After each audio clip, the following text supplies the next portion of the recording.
Wasn't too bad. Let's see if we can take out our poppers here. Not too bad.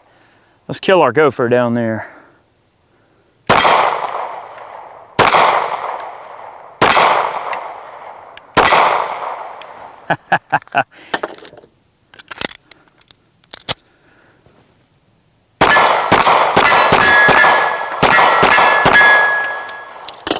Getting a little bit better.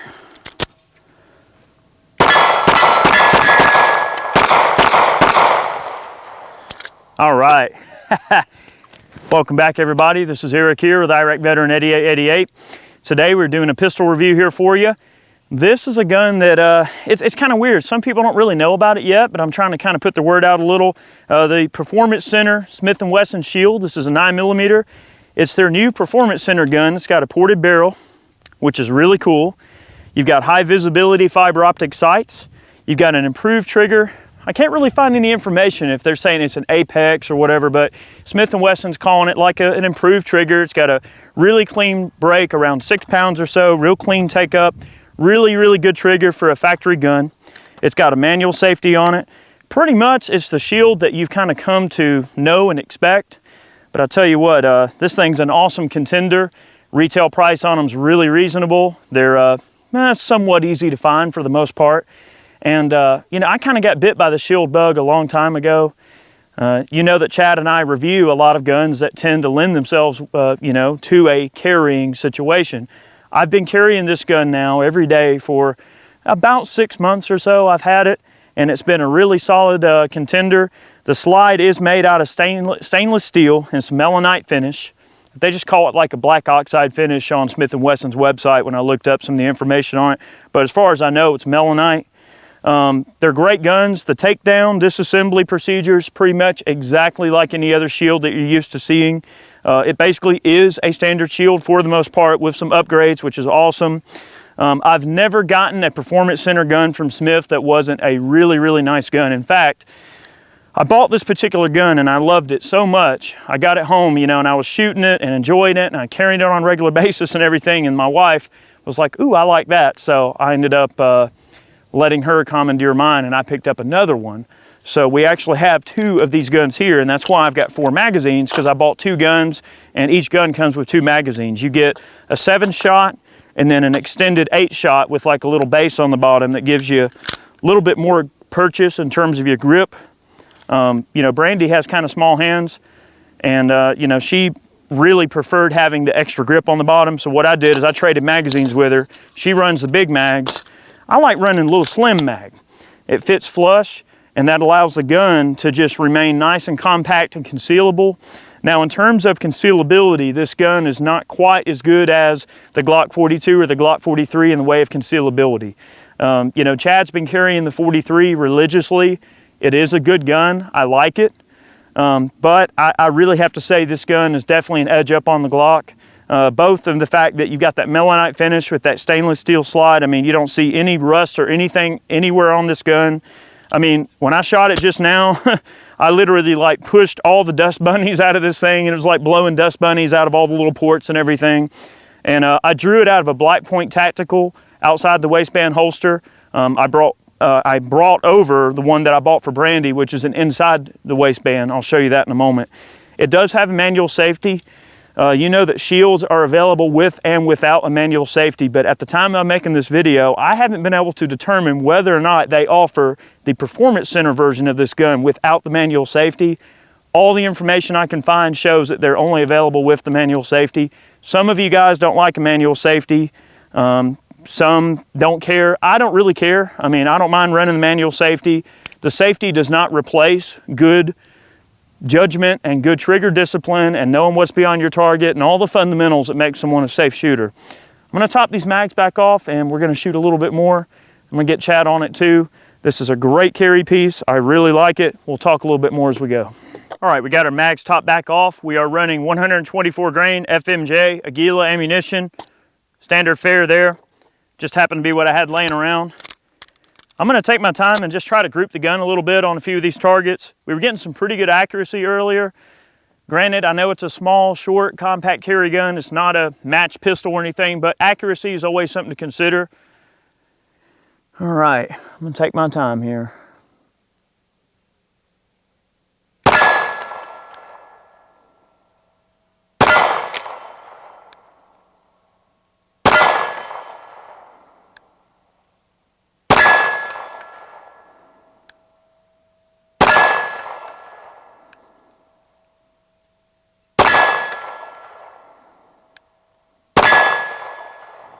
Not bad.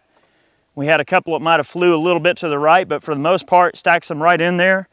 I mean, if you take your time, the gun will definitely deliver the goods. One thing that I'll find with this is that the bore axis on the Smith is a little bit on the high side. That's something Chad was mentioning earlier when we were kind of comparing the 43 to this gun. It does have a slightly high bore axis, which I imagine that's one thing that the ported barrel is supposed to kind of help with. Now, I didn't film it, but the other day I did go out and shoot this thing right at dusk. I allowed my natural night vision to take over and just trying to get used to the, darkness at dusk. And I took this gun out and I fired a couple of mags through it. And I didn't find the porting to be obnoxious to the point where it messed with my night vision. I know that's one thing that a lot of people tend to not like about ported guns is they say, oh, well, it messes up with my night vision. And the whole idea is that if you're in a defensive situation and the fire coming out of the ports can obscure your vision and ruin your night vision and give you less than ideal scenario for engaging someone at night. My answer to that is there are some ways around that. For one, you should be carrying a flashlight anyway, okay? But two, not only that, but they do, a lot of the carry ammunition that's out there available from various manufacturers actually has propellants that are purposely designed to be low flash for that reason, to cut down on the flash out of a compensated or ported gun. So just something to think about there. I'm gonna move along and try to kind of, hit each target, but I'm gonna try to somewhat take my time, kind of keep them in the center, not try to outrun myself here like I was before.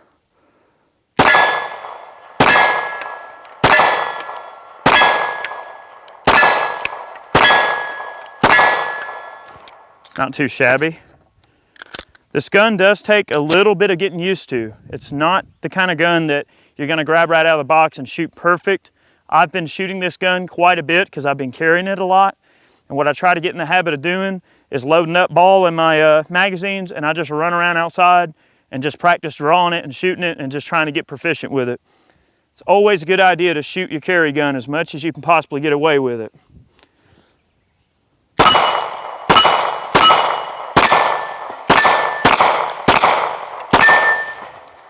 Not bad. I got one mag left here. I'm going to try the 75-yard gong back there.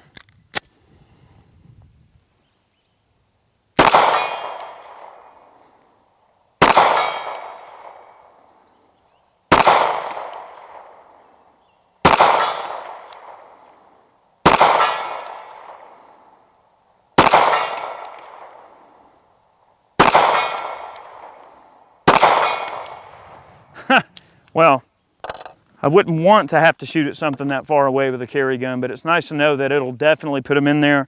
I've been very happy with this gun so far. It's been a great shooter. We're gonna top off a couple of mags and maybe put out a few soda bottles, hit them with some hollow points. We got a little bit of Federal HST. We got some Lehigh offerings.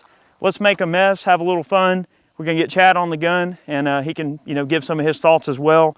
I can say overall, this is an awesome contender for a potential carry pistol. Obviously, that's the role that it's designed to fill. I've been a big fan of Smith & Wesson for a long time. I like Glocks too, don't get me wrong. Chad's 43 is a great gun. I haven't really pounced on one yet. When I saw these Performance Center guns come out, I had to check one out, and I'm really glad I did. It's been a great pistol. I've been very happy with it. In terms of features, I'm trying to think if there's anything else I didn't mention. No magazine disconnect safety, okay? So you don't have to worry about that. I think every combat gun should not have a magazine disconnect safety. So that's one thing that I really like about it. And if I'm not mistaken, I didn't check earlier. Let me grab one round here. I think it has a loaded chamber indicator. And okay, on this one, the loaded chamber indicator is actually a cut, just like every other M&P on the hood of the slide and where the barrel meets the slide. You've got a little cut. I can visibly look down in there and I can see that there's a round in the chamber. So there's no extractor that pops out with any kind of a color on it like some of the other guns do. I should have known that, but that's okay. Little gun's not faring too bad, it's shooting well. One thing I will mention earlier that happened to me, and my wife, if she sees this video, she's gonna kill me, because one thing that she said is, don't break my gun. When you go out to do this video, don't break my gun. Well, what did I do? I didn't really break her gun, but I pulled Brandy's pistol out just to confirm it, because I was kind of trying to compare both guns in terms of accuracy potential. And actually her gun was grouping just slightly better than mine, but on the first shot, the fiber optic insert on her particular gun popped right out on the first shot. And here I am thinking, man, I felt like a dick, you know, for popping that insert out of her gun. But luckily we found the insert and we popped it back in, and we kind of got it a little bit warm and sort of melted it with a lighter. And it seemed like it pushed it back inside there just fine. We put several rounds through it, and so far nothing tended to pop out. Now granted, to be fair, it's like 95 freaking degrees out here. It's really hot. So with her gun sitting out here on the table, it's very well possible that the heat might have caused that insert to shrink. So that's something to think about when you're talking about fiber optic inserts.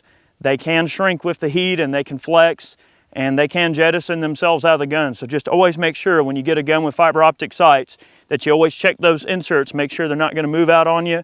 It's as simple as just grabbing a lighter and just giving a little bit of heat with a lighter on either end, and it will allow it to kind of expand and melt itself into place. So just something to consider. Let's reset the range. We'll get Chad on the gun. This thing's shooting great for me. Let's see how Chad does. All right, guys, I'm gonna take a few shots with the Performance Center Shield here. As you will know, like Eric mentioned, I've been carrying a Glock 43 for over a year. I've never been a huge fan of the Shield. That's why I never bought one. The high bore axis was something that I really couldn't get around. It was just a little bit more snappy than the 43, the ones that I shot. But the Performance Center gun being compensated, it kind of evens that out a little bit. And I have to say, it probably shoots a little bit smoother now than my 43 does. But the 43 is still a nice, short, compact gun, and I find it a little bit easier to conceal.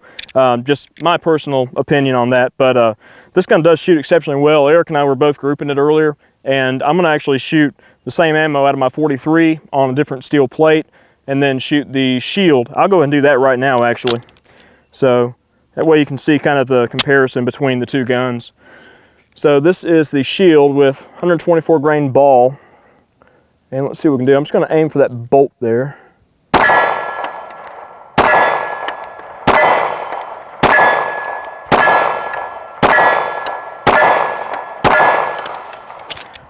Okay.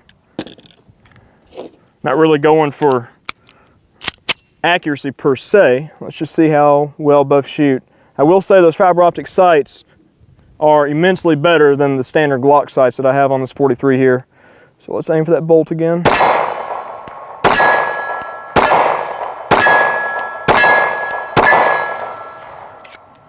Shield wins in rapid fire. Let's try some slow fire. All right, take my time here, aim for that bolt.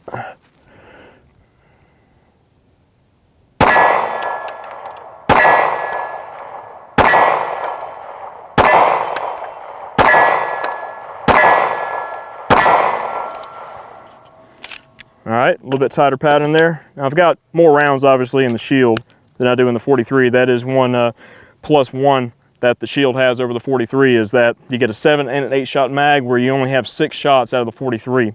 So a little bit of a trade-off for the size. All right, one more group here. Slow fire with the Glock. Right on the money.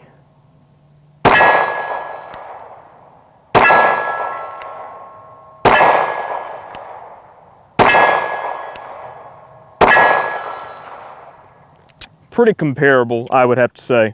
I mean, both guns are great contenders.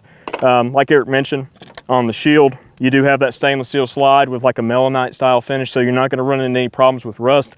That is one thing that I've mentioned in a previous video that I do not like about that new Glock, is the rust issue. Just, I carry it all the time, sweating on it, and it just sucks to have to oil the thing up all the time and not just basically put it on, not worry about it. But all right, let's have a little bit of fun here. I'm gonna take out some poppers. Oh yeah, gopher. All right, let's try that little round 6-inch popper back there. Oh yeah. Ah, actually hitting a little bit slightly to the left from me at this point. It may have been Brandy's gun that I shot earlier and it was pretty much dead on, but Eric's is shooting considerably to the left for both of us, so we're having to compensate a little bit to the right. But what I'm gonna do is load up just a few hollow points. I've got some Federal HST 124 grain, and then we've got some of the 105 grain Lehigh controlled fracturing ammo. We're gonna take out those sodas and the watermelons with both types of ammo and just have a little bit of fun and see how well it performs with, you know, carry ammo. So let's do that now. All right, so we got some sodas and watermelons downrange. I've got a magazine loaded up here with Federal HST. This is 124 grain hollow point. And I'm gonna shoot a few sodas and a couple of watermelons and just see how well this performs and how this ammo feeds. Let's go for a watermelon. Let's go for the gusto. Oh, a little bit low. Actually kind of sails right through the thing, just about. Oh yeah. Take out a soda. Ooh, I love the sodas. Ooh, it's hiding behind the watermelon.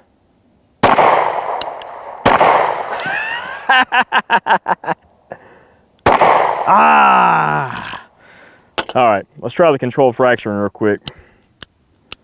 This Lehigh is a segmented style round. It actually breaks off into 3 petals, and then it's got a base that kind of keeps on punching through.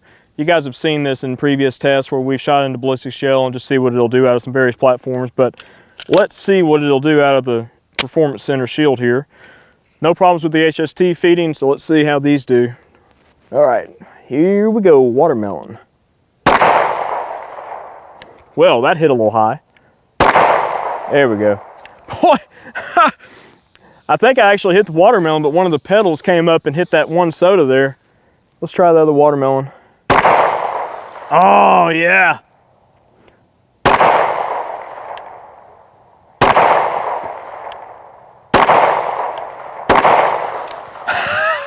It split that soda bottle right in half. Boy, I think I just I shot up the rest of Eric's carry ammo, so he'll probably have to get some more, but man, I like that stuff a lot. Let me load up a few more mags. I'm gonna take a few more shots at steel, some long range shots, and turn it back over to Eric and let him close this little video out.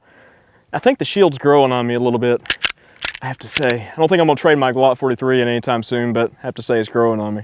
All right, guys, I'm gonna take a few more shots with the shield and turn it back over to Eric. Just gonna pop some steel out here and see what we can do. Kind of rapid fire here.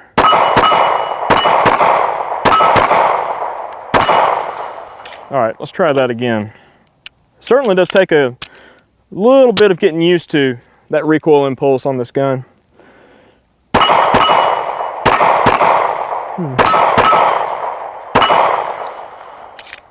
All right. Very, very controllable with the compensation.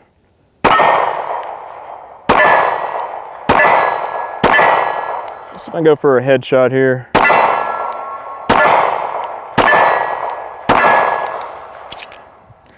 I mean, guys, the thing is just as accurate as it needs to be. I mean, these targets are anywhere between about 15 and 20 yards away. I mean, I don't know what else you could ask for.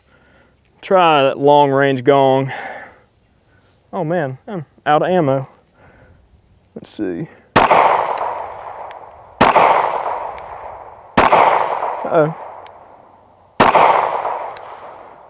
You know, I might not be in the long range club today.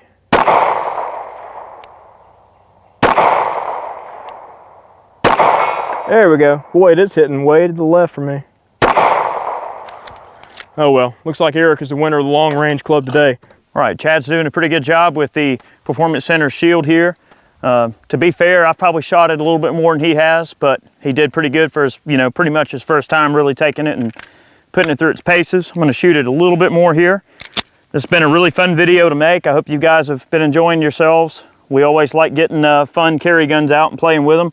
Those watermelons are looking lonely there. I'm gonna see if I can shoot a few more times there. That ball really just goes right through. See if we hit that soda there.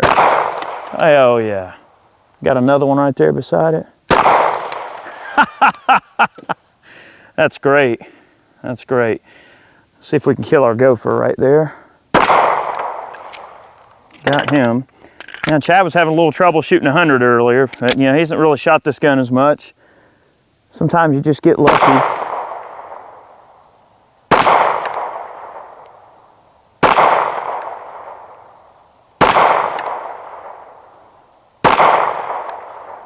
Not bad.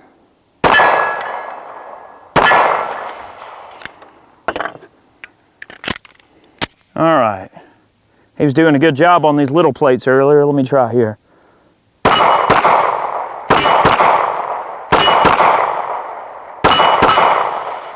Heck yeah.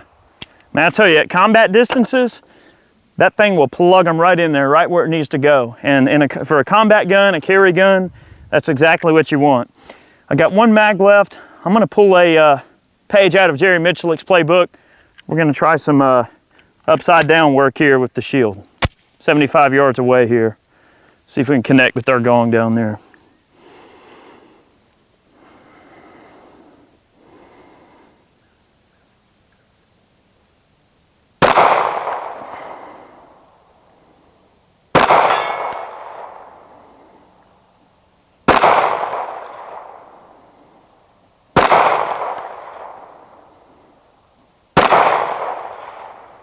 Seems to be putting them in there pretty decent, considering I'm asking the gun to do something it certainly was not designed to do. Just over the top.